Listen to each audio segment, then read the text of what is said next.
So the whole time you're on transplant, you're not just waiting. There are things that you're going to have to do for as long as you're on the transplant list. And one of those things is psych evaluation. They give you a psych evaluation before you get on the transplant list, right before you get listed, and periodically, annually, you have to do a psych eval with that transplant center. So the person that conducts the psych eval varies. So I'm in California, so I was on the UC Davis transplant list. They had an actual psychiatrist, but for CPMC in San Francisco, they had a social worker that would ask me a series of questions. They're going to ask you a series of questions to make sure that you are of sound mind. Patient due diligence is a huge thing for me, right? You can't just expect a transplant center or a dialysis center or a doctor or a nurse or whatever to just do everything for you. That's not how this works, right? So during the psych eval, there have been videos that I've recommended that you lie and not necessarily tell them the full truth. I did it because up here, I was good.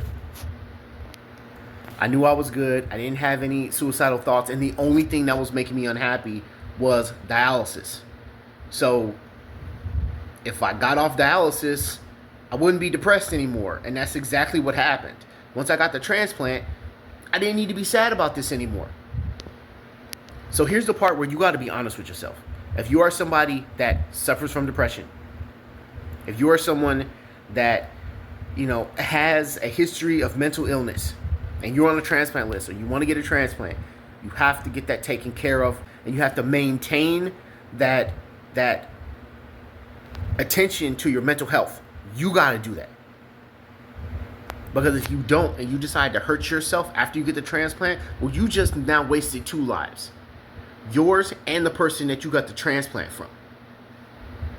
Or if you think about it, yours twice. Because you're getting your life back with the transplant and then you throw it away, you throw your life away a second time, you're losing your life a second time because you decided to throw the kidney away. So as I was getting sick, I realized that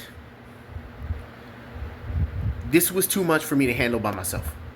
So I sought out a therapist to help me with my problems. I couldn't just man up and just walk this off. It was too much for me to handle. I couldn't handle it on my own. And I recognized that in me. So I sought the help I needed so that way my mental health would always be maintained. I was man enough to admit that I needed help. And I couldn't do it on my own. Admittedly, that way of thinking started way before I even got sick. I was doing therapy just to help me with things. Now, here's the thing. Some people don't realize how sad they are. They don't realize how much society and their shitty friends and their bad relationships and their job and their shitty bosses are beating them down until they decide to end it. And there were points in my life where I got to that point, where I was at the absolute bottom. And I'm just, I was at the bottom of the ocean and I'm looking up and I'm thinking to myself, this feeling that I have is not the feeling that I should be having at this point in my life. Now, this was epiphany I came to before the kidney disease, before the chemo, before all of that, the HLAs, before all of that. And I realized I'm at the bottom. I can't go any further down. And I was cognitive enough to make a decision of, all right, I got to remove all the noise. And I got to start doing things for myself because I don't like this feeling.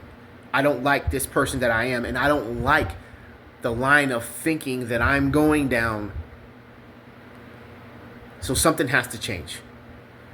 So I had to overhaul my life from the very ground level. And along the way, I had to lose a lot of people. And I had to change my mentality. I had to change how I thought in order to protect myself, keep my spirits high. Now, I'm not saying that I'm like one of these happy-go-lucky, ultra toxic positive people. I'm not, very much not. But I was happy with myself finally, without the influence of society and like perpetrators, people who pretended to be my friends, the pursuit of dead end relationships,